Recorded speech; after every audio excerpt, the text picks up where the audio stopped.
ఎలా చేస్తుంది. ఇది కూడా తినండి. ఇదేంటి? బహ్రీని ఖర్జూరం. ఇది తింటే ఏనుగు తొండం కట్టికాచలం అరేబియన్ గుర్రం కట్టికాచలంలా మారిపోతారు.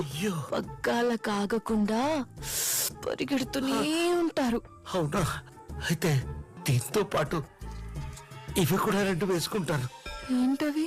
యవ్వన గుళికలు. అవునా? ఇవి వేసుకుంటే తోక చుక్కలాగా ఆకాశంలోకి రయ్యని దూసుకెళ్తాను.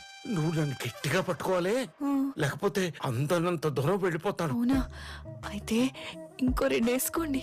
ఆ, ఇవాళ తోక చుక్క కౌగిలికి ఒళ్ళంతా తిమ్మిరెక్కాలి. ఆ గుర్రం పరుగుకి తుమ్ము లేవాలి. ఆ అగ్ని పర్వతం పదే పదే దద్దరిల్లేలా బద్దలవ్వాలి. అబ్బా మెల్లగానే. ఇంకా నేను బాలాకుమారుణ్ణి కాదే. బాలకుమారుడు